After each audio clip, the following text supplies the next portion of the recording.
Eu quero falar nesta noite sobre algo que Deus tem falado a nós nos últimos dias. Hoje de manhã nós recebemos uma palavra pela pastora Vivian sobre a importância de nós reconhecermos que quando somos perseguidos por causa da justiça, por causa do Evangelho, por causa do poder de Deus, por causa de porque somos seguidores de Jesus. E eu quero trazer uma mensagem nesta noite, breve, né?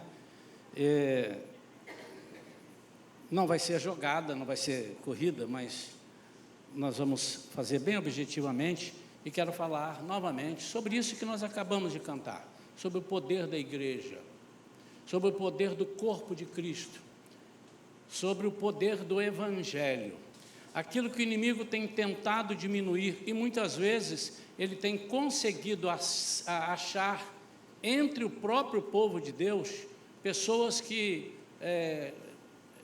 aceitam as mentiras que o inimigo coloca e se tornam parceiros dentro do próprio corpo para minar aquilo que Jesus garantiu que não tem como vencer. Amém? Eu vou ler um versículo e depois leremos outros de acordo com a necessidade aqui para a explanação da palavra. O título dessa mensagem que nós estamos dando é A Igreja e as Portas do Inferno. Vamos ver o que Jesus fala. Ele estava falando com o povo, ele estava comentando, ele estava se preparando. Daqui a pouco ele sabe que ele iria morrer, iria ressuscitar, ele sabia de tudo que ia acontecer. E ele estava dando os arremates finais, vamos dizer assim, estava dando os ajustes finais para aqueles que ficariam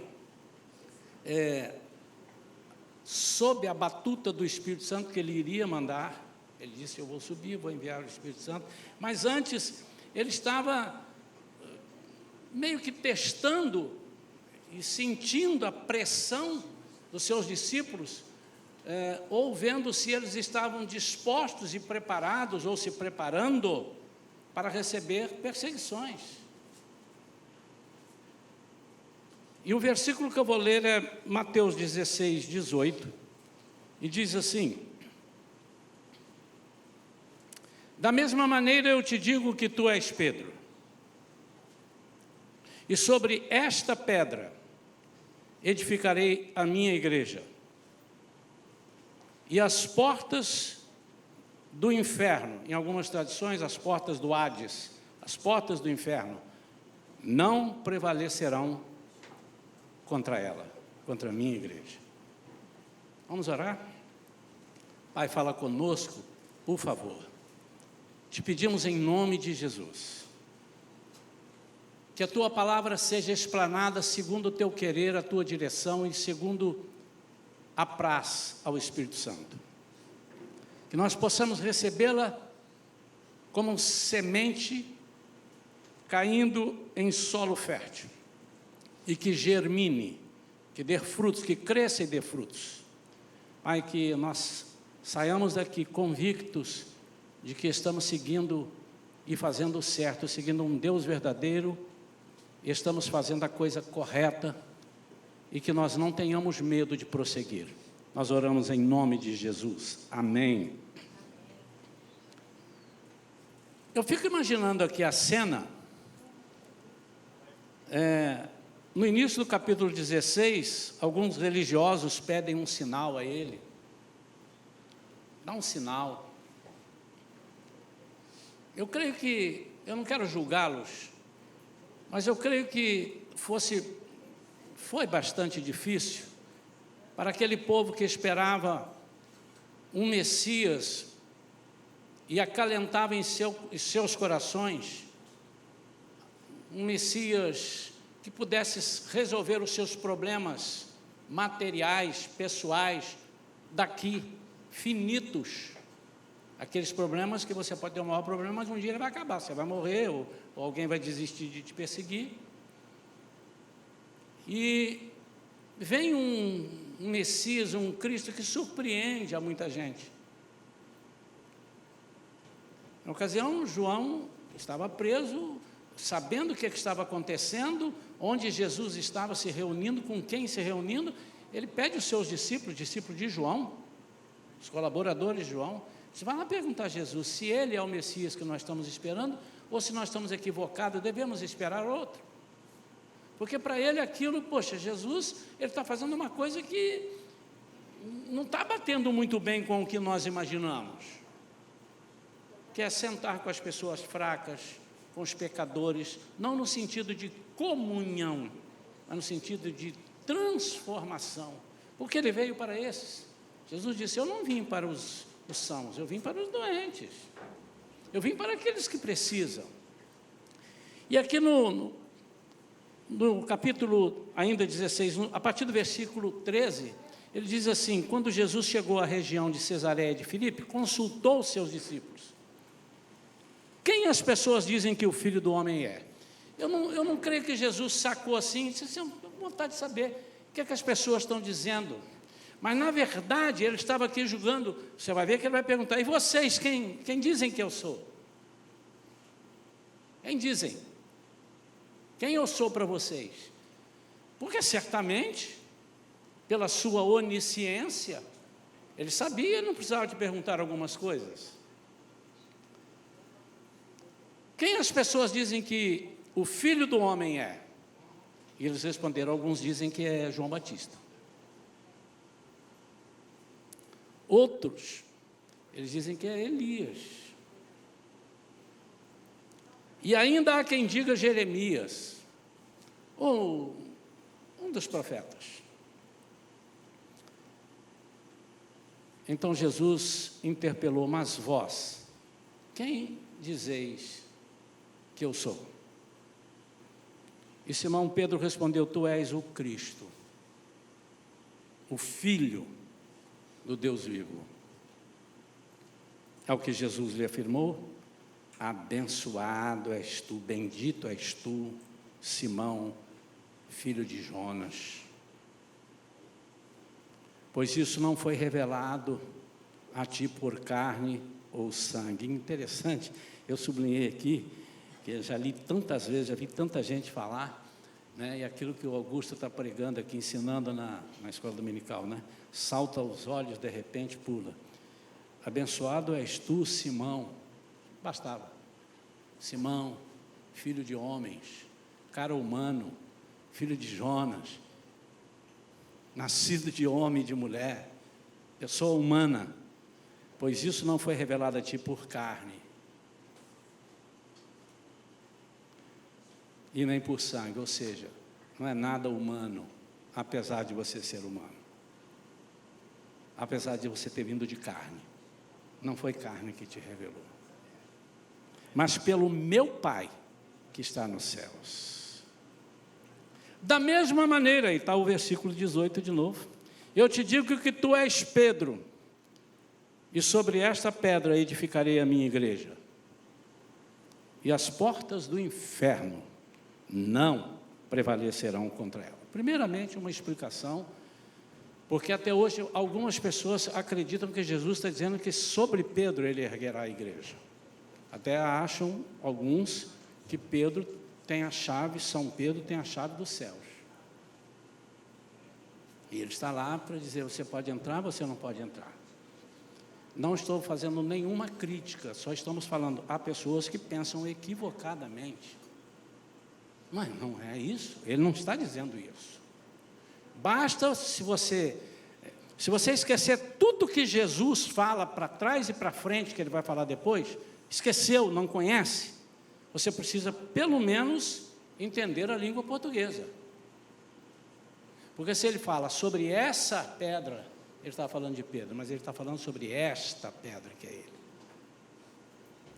Mas Jesus diz que ele é a pedra fundamental. Pedro diz que Jesus é a pedra de esquina, a pedra fundamental. Ele não pode estar dizendo que a pedra é Pedro.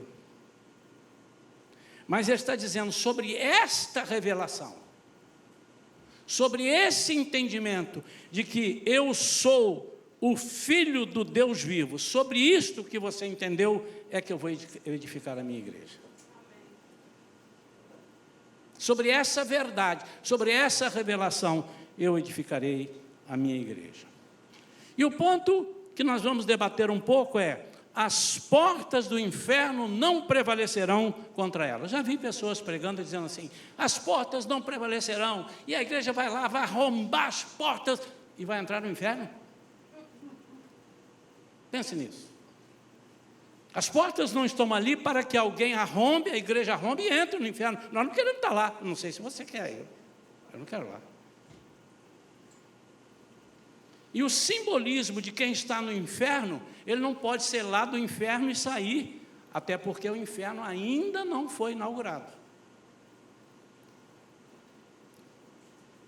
Jesus vai inaugurar, mandando para lá Satanás, o anticristo, isso lá diante do trono branco, quando ele fizer todo o julgamento, para cá, à direita, os benditos do meu Pai, para a esquerda, aqueles que não são benditos. Mas as portas do inferno não prevalecerão, tem um entendimento muito além e muito mais profundo, até porque você tem que pegar o contexto de tudo. Se você ler para trás, vier lendo, principalmente no início do capítulo 16, depois do que vai continuar, o que Jesus está dizendo é que a igreja é poderosa para não aceitar aquilo que as portas do inferno vão se abrir para você. A igreja não vai forçar as portas do inferno para entrar lá. Tire isso da sua cabeça. Não vai. Não é isso. De vez em quando a gente vê assim: pastor, irmão, irmã, ore por mim para Deus abrir uma porta de emprego, para Deus abrir uma oportunidade, para Deus abrir. Então, eu imagino que as portas do inferno abrem para algumas propostas que eles têm para nós. E o que Jesus está dizendo é que essas portas, essas propostas, não prevalecerão. Quem vai prevalecer é o Evangelho. Quem vai prevalecer é a igreja. Ele está dizendo. O que existe atrás das portas do inferno? Eu não sei, pastor, mas só acabou de dizer que o inferno não existe. Sim, mas aquilo que vai levar ao inferno, ou aquilo que é próprio do inferno, primeiro é o contrário do céu. Só há dois caminhos: o céu e o inferno.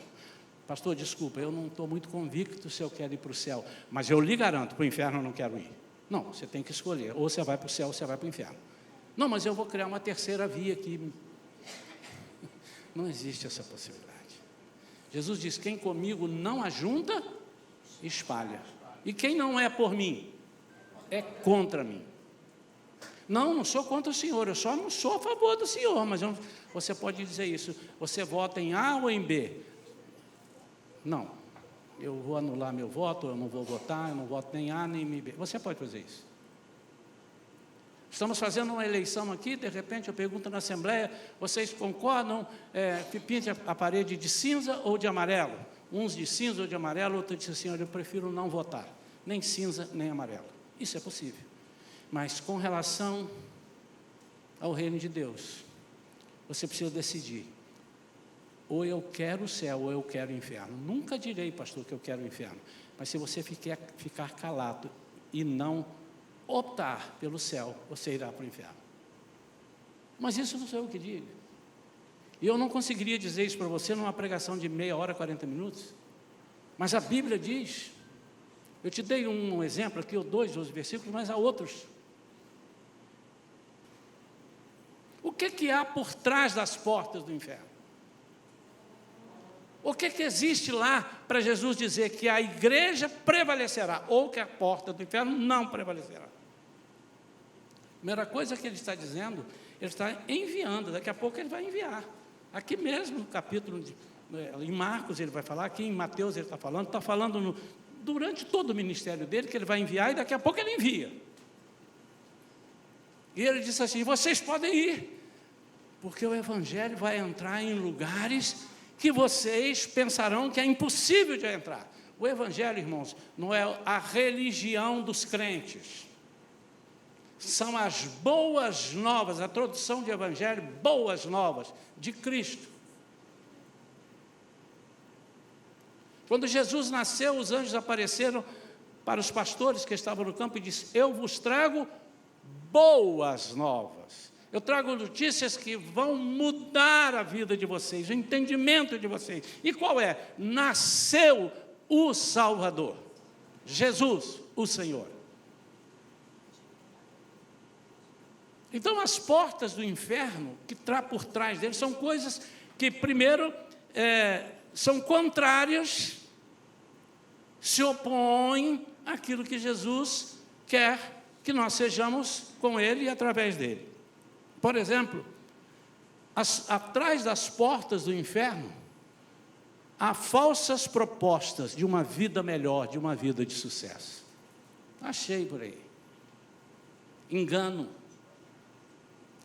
E eu não estou dizendo em nenhum momento, porque eu seria louco e estaria falando contra a Bíblia, que aquele que é de Jesus não pode ter sucesso.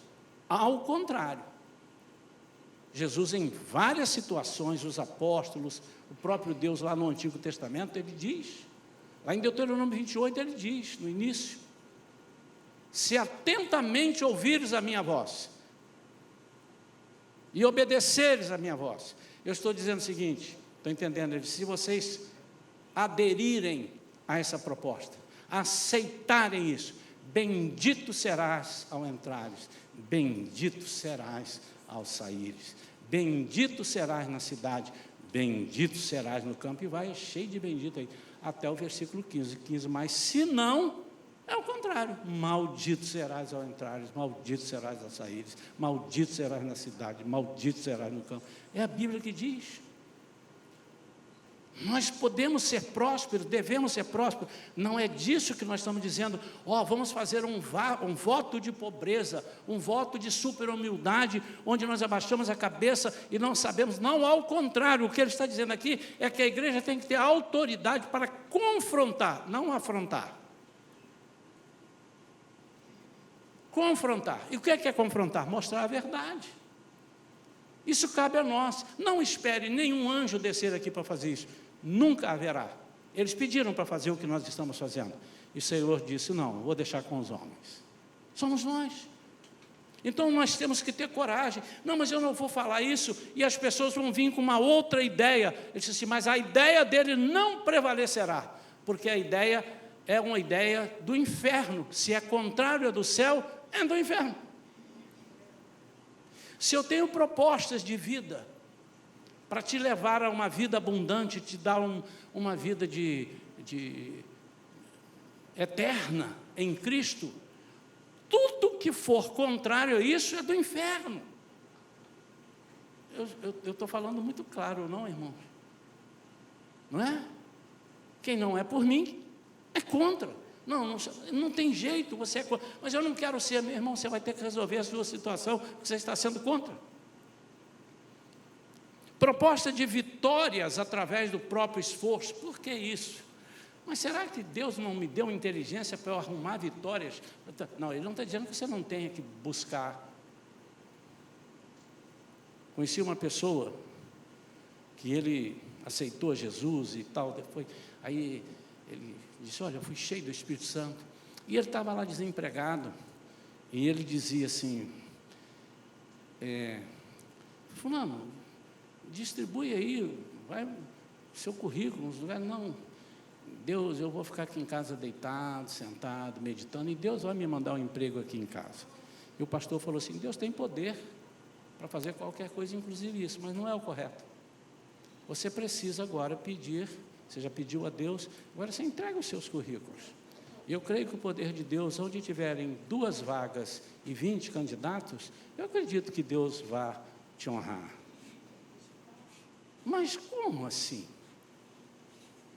Eu vi uma outra pessoa dando testemunho que estava orando por uma mulher, dona de uma loja de shopping de roupas e tal, que não vendia. Aí ele foi lá orar. E ele orou e disse assim: Deus, opera aqui, que essa pessoa era evangélica, era cristã, essa pessoa precisa, ela tem as contas para pagar. E depois ele voltou lá uma semana, como é que está? Ainda está parada. Eu falei, mas eu observei uma coisa, você não mexeu na vitrine, a vitrine está quanto tempo? Não, está aqui já um mês assim. Tira aquele sapato de lá, bota para aqui, tira o vestido dali, bota para aqui, põe isso aqui, muda para lá, bota uma... Você tem que mexer alguma coisa para também chamar a atenção. Você está querendo que Deus faça aquilo que você tem que fazer. Quantos estão entendendo isso? Amém. Então não se trata de você não se esforçar. O próprio Deus fala com Josué, esforça-te. Tenha bom ânimo, mas não faça aquilo que você não pode fazer. E o inferno quer dizer para nós que nós somos autossuficientes. Eu posso, eu domino, eu faço, eu consigo.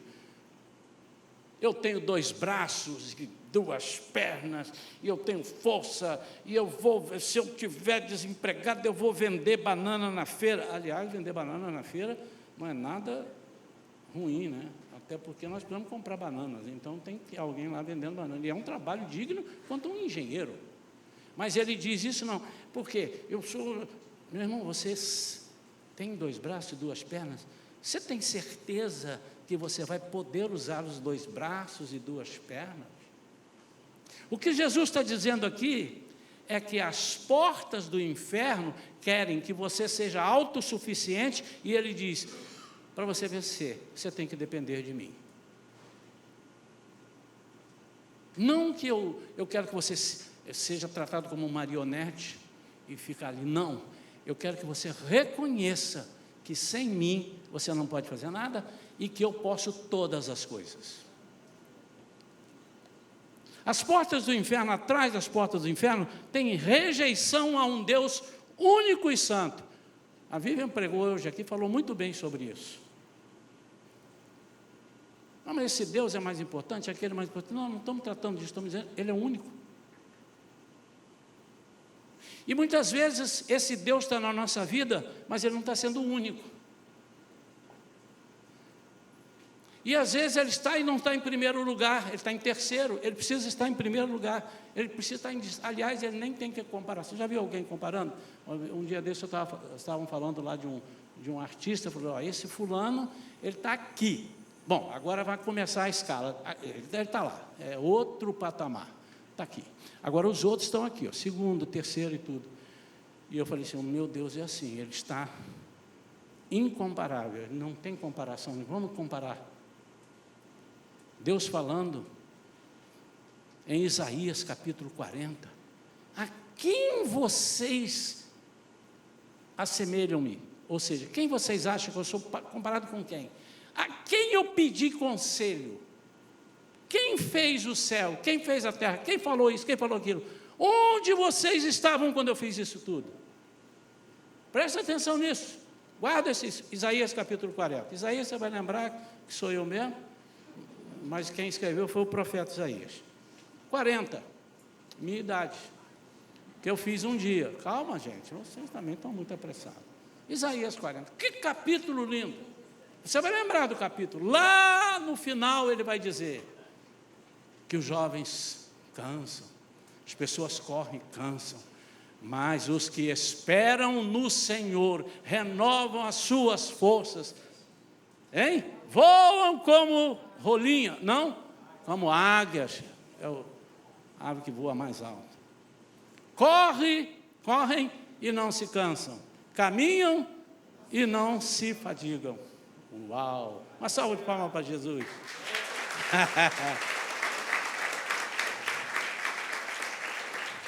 O que está por trás? Eu já vou falar do porquê que as portas do céu, da igreja, prevalecem, tá? O que está mais? Você vai começar a imaginar aí um monte de coisa. Proposta de infidelidade ao Senhor através de rebeldia, vontade da carne e insubmissão. O homem que começou com rebeldia na Bíblia, ou ele foi bem influente, é o Nimrod, está lá em Gênesis. Era um caçador muito poderoso, o camarada era campeão. E ele usou isso, que as pessoas começaram a confiar nele, e ele usou e começou a dizer assim, que Deus é esse, porta do inferno, hein? Que Deus é esse que mata todas as pessoas, dá um dilúvio? Vem depois do dilúvio isso.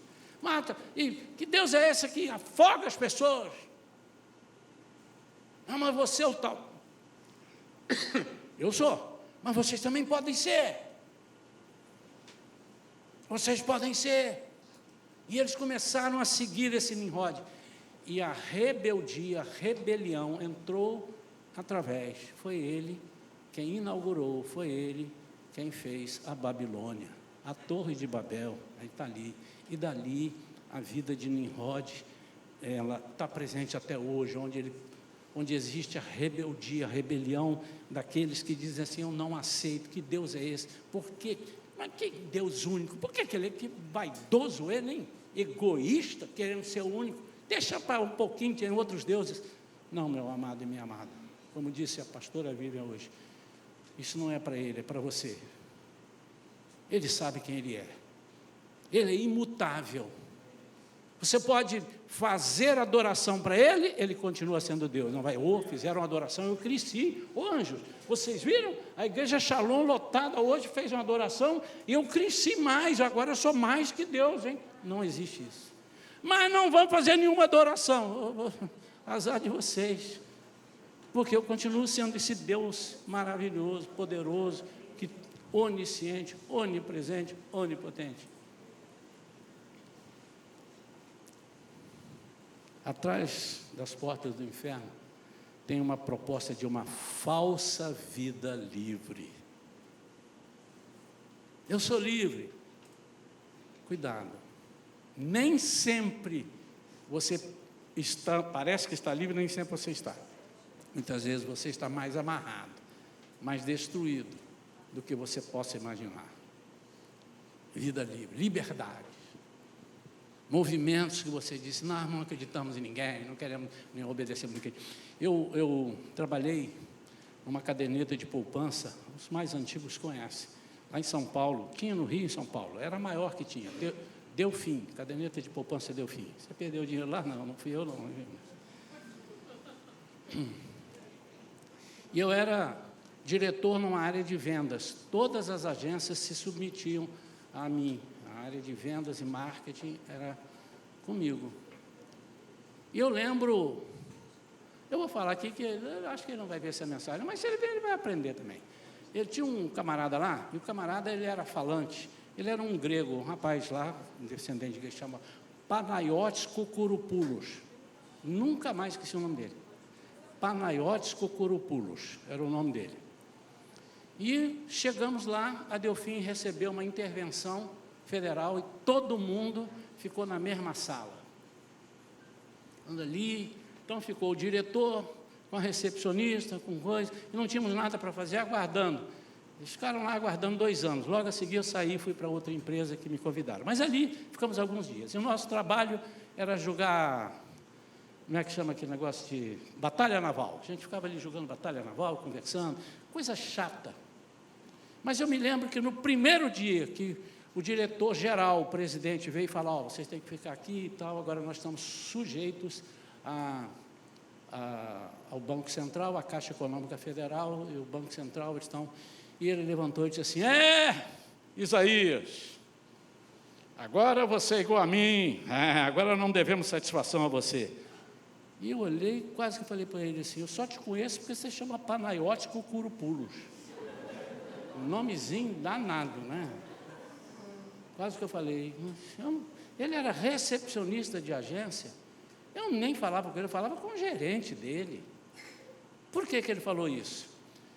Porque ele estava com uma proposta de dizer: agora eu sou livre. No livre de quê? Eu não apertava ele em nada, eu nem falava com ele. No meio desse povo, há pessoas.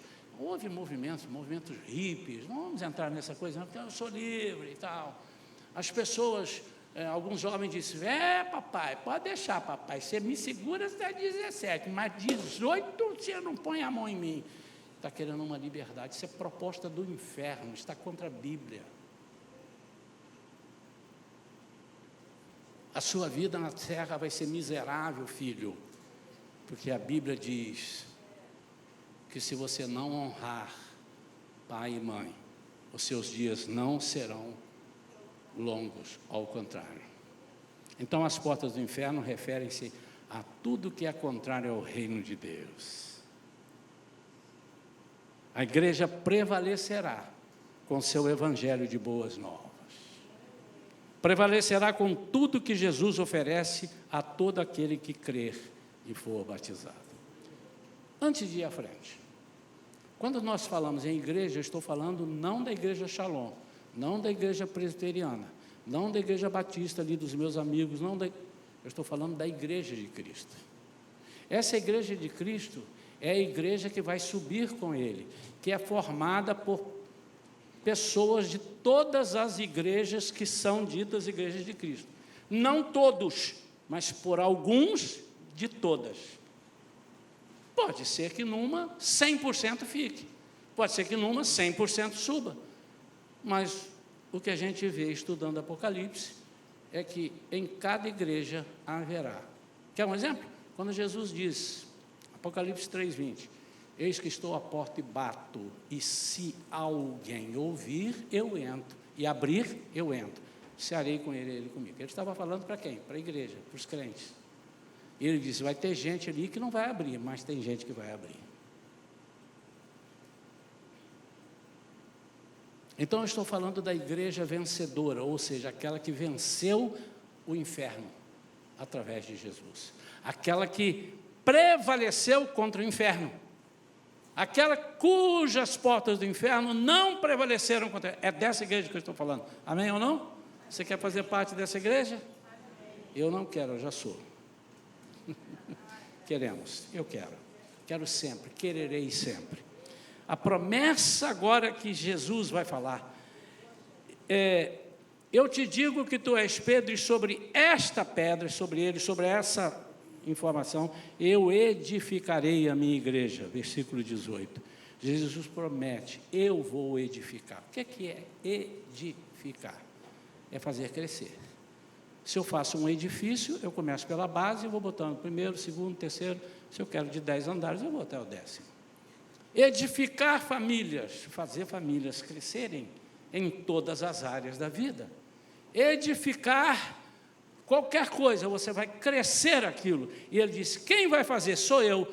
Essa é a primeira razão. Eu poderia terminar a pregação aqui. Se ele diz, eu vou construir, eu vou edificar, não há hipótese dessa igreja ser perdedora. Amém ou não? A igreja não é um prédio, por isso que eu estou dizendo. É o corpo de Cristo. É o povo de Deus chamado para viver e manifestar o reino. E quem edifica é o próprio Cristo. Por isso, ela não pode ser destruída.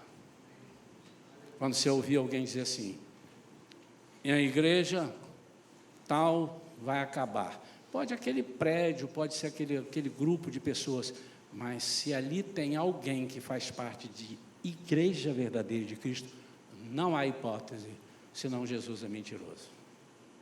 As portas do inferno representam, então, autoridade e resistência.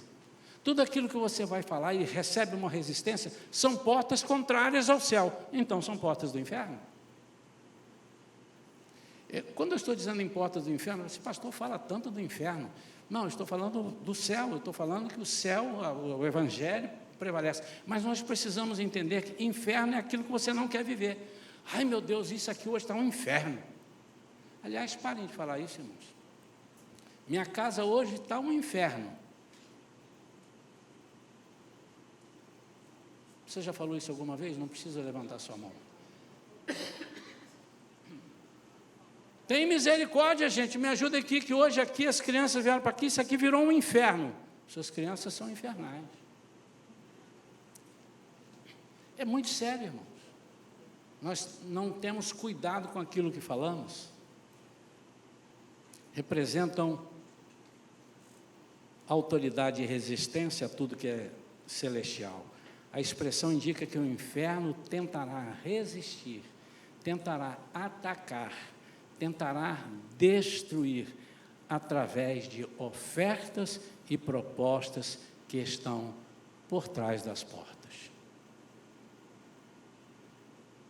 Então, em outras palavras, tudo aquilo que o inferno tem a oferecer não pode vencer aquilo que Jesus tem a oferecer. Quantos estão entendendo isso? E é Jesus que diz: não prevalecerão.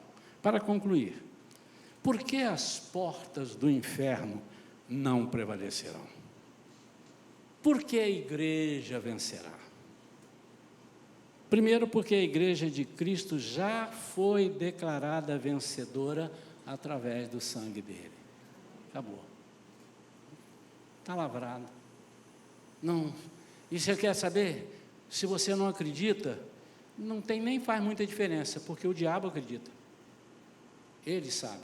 Então, ele vai fazer de tudo para levar alguns para ele, mas ele sabe que ele perdeu. Ele sabe que ele perdeu. E a chance que ele tem é levar alguns para morar com ele. Quantos querem morar com o diabo? Diga amém.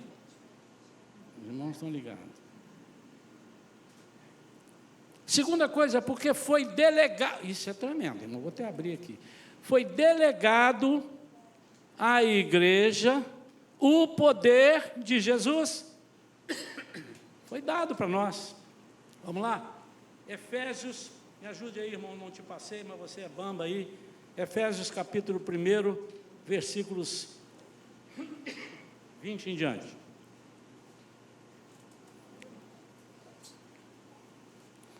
Esse mesmo poder que agiu em Cristo, ressuscitando-o dos mortos e entronizando à sua direita nas regiões celestiais, muito acima de toda a potestade, autoridade, poder e domínio e de todo nome que possa ser pronunciado, não somente nesta era, mas da mesma forma na que há de vir, também sujeitou tudo que existe debaixo de seus pés e o designou cabeça sobre absolutamente tudo o que há e o concedeu. Você não tomou um susto agora não, irmão? Você nem sabia que você tinha tanto esse poder. Irmãos, isso não sou eu que estou falando. Pastor, mas eu não sinto isso. Você não sente porque você não quer. Você não sente porque você não foi lá resgatar. Um dia eu vi uma notícia assim: últimos dias, ainda tem não sei quantos bilhões na Caixa Econômica que as pessoas não foram buscar, e saldos de não sei o que e tal. Está lá, irmão. Pode ser que uma pessoa está dizendo: pelo amor de Deus, gente, não dinheiro aí, paga uma comida para mim, e ele tem lá 100 mil reais e não sabe. Está lá. Por que você não pegou? Porque você não quis, porque você não foi buscar. Aqui, eu vou repetir. Vamos ler de novo? Vamos ler comigo junto? Vai colocar minha tradução aí, Bernardinho, por favor, 20.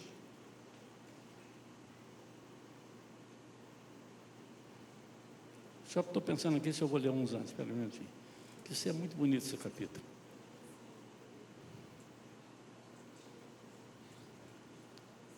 Vamos ler a partir do 17.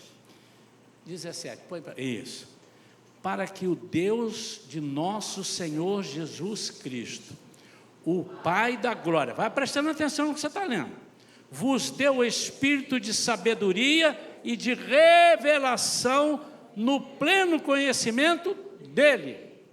Oro ainda para que os olhos do vosso coração sejam iluminados, para que saibais qual é a real esperança do chamado que ele vos fez, quais são as riquezas da glória da sua herança nos santos, e a incomparável grandeza do seu poder para conosco, os que cremos, conforme a atuação da sua portentosa força. Agora, continuar, bem alto e bonito. Esse mesmo poder que agiu em Cristo, ressuscitando-o dos mortos e entronizando à sua direita nas regiões celestiais. Muito, espera aí, se muito não pode ser muito acima. Tiago, posso pegar você aqui? Então o Tiago vai lá. Fala um muito aí daquele que você canta aqui. É esse muito, vamos lá. Mas esse foi curtinho, eu quero um muito prolongado. Vai lá, faz para o homem. Muito acima de toda a potestade e autoridade, poder e domínio, e de todo nome que possa ser pronunciado. Peraí. Não está nenhum de fora. Aqui tem Hermenegildo, tem Escolástica, qualquer nome, qualquer coisa, qualquer potestade, qualquer entidade. Olha, pronunciado não somente nesta era, mas da mesma forma na que há de vir, também sujeitou tudo. Sujeitou o quê? Tudo que existe debaixo dos seus pés, e o designou cabeça sobre absolutamente tudo. Está falando de Jesus. Tudo que há, e o concedeu. Segura aí, igreja. Concedeu.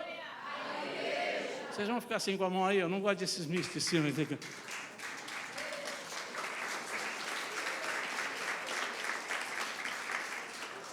Que é o corpo, que é o seu corpo. Acabei de falar aqui. A igreja não vai funcionar. Essa igreja está falida. O corpo de Cristo está falido. É isso que você está falando. E você está contra isso tudo que está dizendo aqui. Que é o seu corpo. A plenitude daquele que satisfaz tudo quanto existe em toda e qualquer circunstância. 10 segundos para você fechar o olho assim, e pensar no assim, em tudo, qualquer circunstância. 10 segundos para você, qualquer circunstância, qualquer. Pastor, qualquer, irmão. Qualquer, irmão, qualquer. Concluindo, ele foi delegado à igreja para curar enfermidades, para libertar cativos. Quantas vezes eu já vi pessoas possessas do demônio, e a gente usando este poder, porque foi Jesus que mandou usar, em nome de Jesus, o Cristo, sai agora, e sai.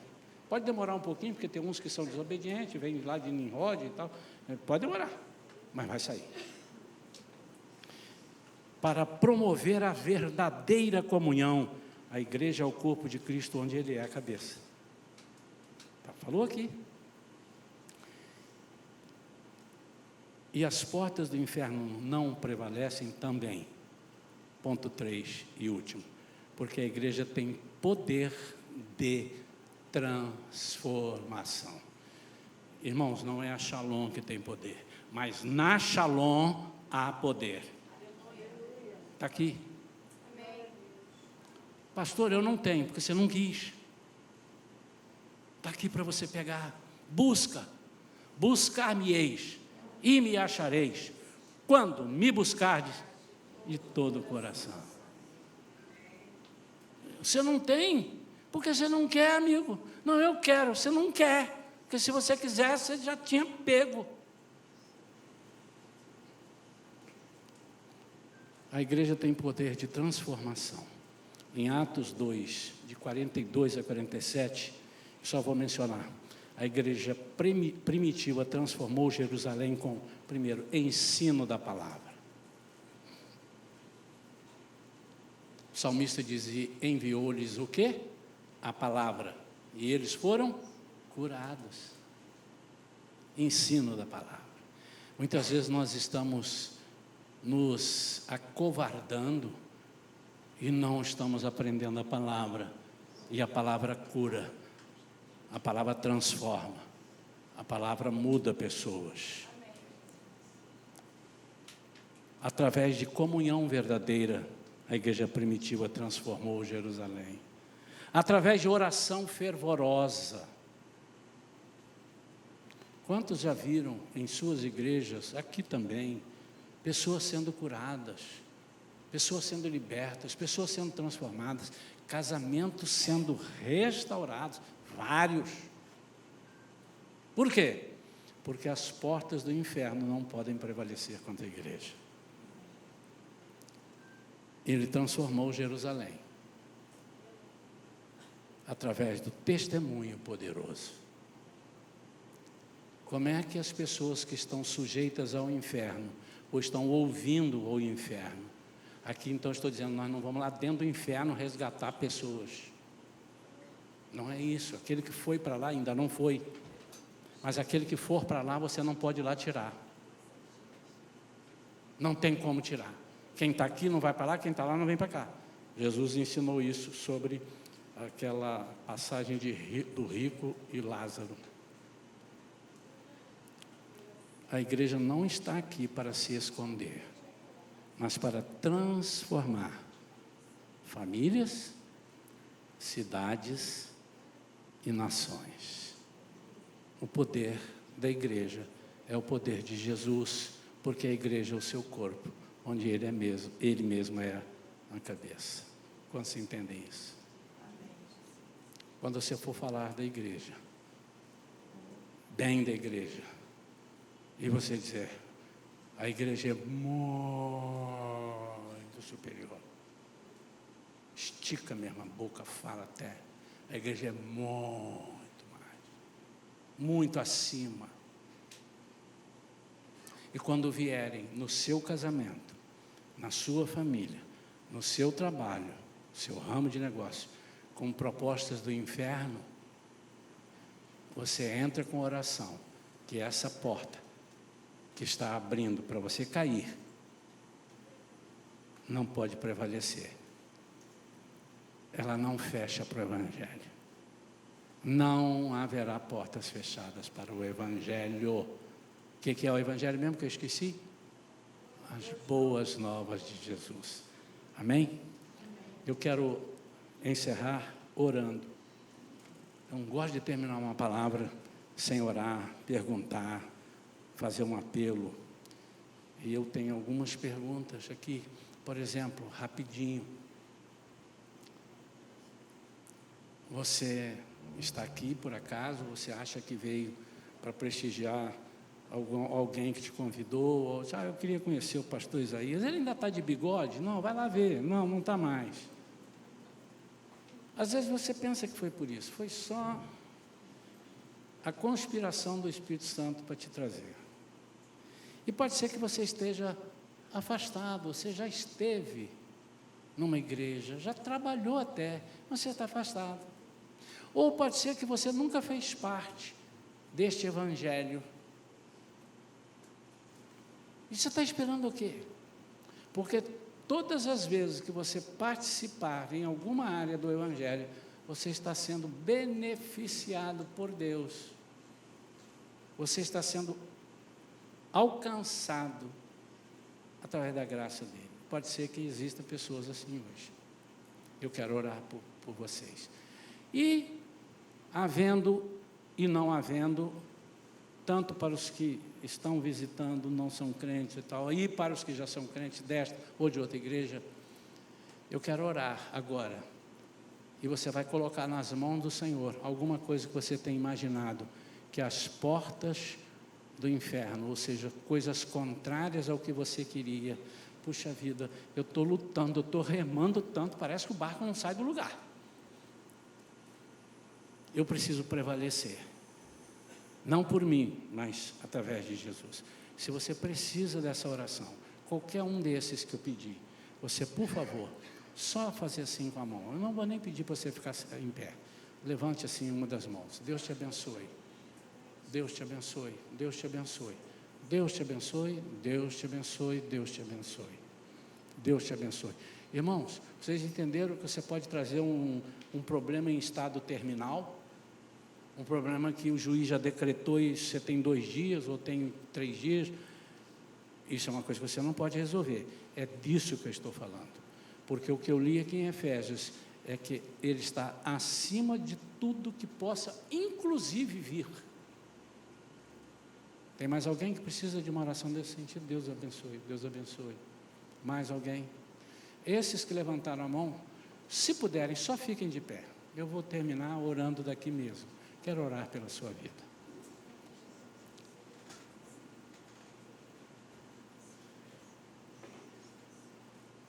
Tem alguém desses aqui, porque eu não conheço todos, né? Eu conheço a maioria, que está afastado ou que quer dizer assim, eu quero que Jesus entre no meu coração hoje para eu servir somente a Ele.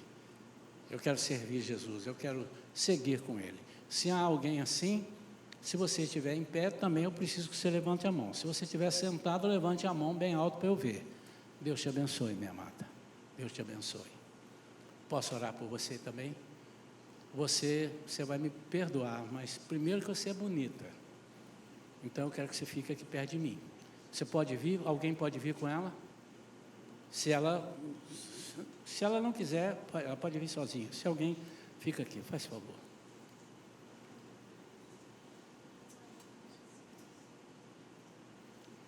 Você nem tem noção do que você está fazendo.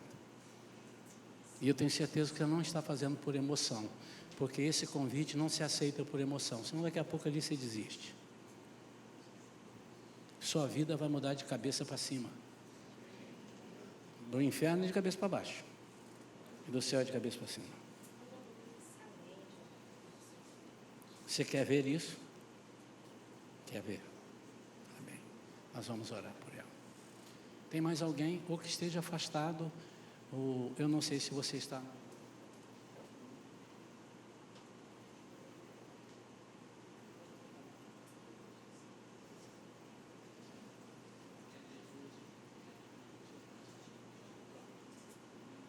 Está aceitando Jesus como Senhor e Salvador. Renata, hoje não vai terminar, hoje vai começar. É uma nova história. Você está nascendo de novo.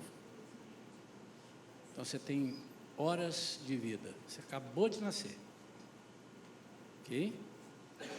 E a partir de agora o Senhor vai caminhar contigo. E as pessoas que te trouxeram são responsáveis por te ajudar. Porque você é um bebê, eu não posso falar, pega o ônibus, bebê. Não, ele não vai pegar o ônibus, alguém tem que pegar o ônibus com o bebê. Até que daqui a pouco ele já vai para a escola sozinho, não é assim? Amém? Tem mais alguém? Eu vou orar. Primeiro eu vou orar por eles e depois eu vou orar por ela, uma oração diferente. Amém? Não é mais e nem menos poderosa, é só diferente. Pai, em nome de Jesus. Essas vidas que levantaram as mãos e agora estão em pé. Eu não sei, não recebi nenhuma revelação, Senhor. Eu não sei de que precisam, quais são as portas do inferno que têm soprado ou colocando meio aberta para que eles entrem. Laços, arapucas, chamativos, que são enganos. Mas eu tenho para eles agora, a lembrança eles ouviram, que as portas do inferno não prevalecem contra o poder da igreja. Senhor, então através desse poder que aqui nós lemos em Efésios, o Senhor entregou para nós usarmos aqui.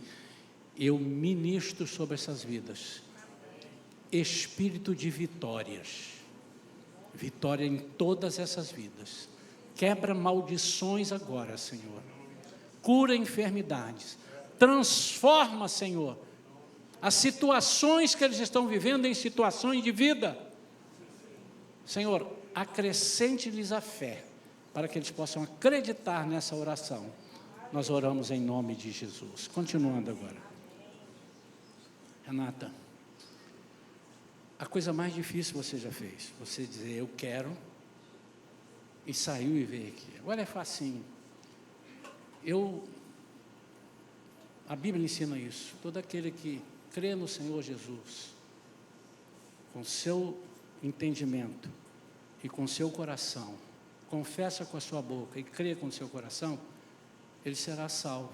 E ele será enxertado nesse corpo, através do Espírito Santo, e vira filho. Antes, quem não é filho, é criatura só. Então você precisa declarar isso. É a Bíblia que diz, não sou eu. Isso não é uma coisa que a Shalom inventou. Tem outros crentes de outras igrejas e assim. Você concorda? Então, você pode repetir comigo assim? Eu estou num lugar mais difícil aqui, só um minutinho.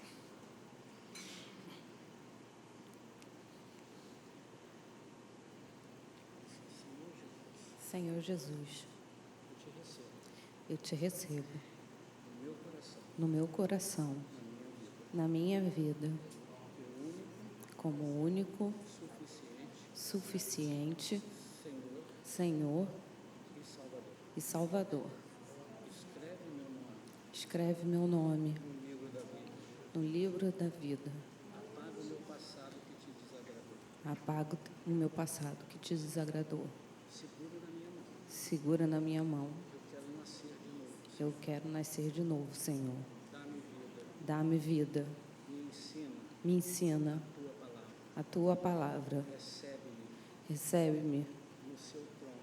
no seu trono. Em nome de Jesus. Em nome de Jesus. Amém.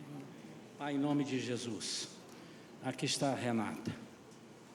E ela fez a maior decisão da vida dela. Só que nós sabemos que ela poderá sofrer ataques. Por quê? O Senhor mesmo disse. São portas do inferno. São pessoas que não querem a felicidade. São pessoas que estão tão agarradas com as coisas erradas que precisam de companhias. Mas eu declaro agora que as portas do inferno não prevalecerão na vida da Renata, mas as portas do Evangelho romperão com todas as propostas que ela receber. Cuida da família dela, Senhor. Cuida da saúde dela, Pai. Em nome de Jesus. Amém. Amém? Nada. Deus abençoe.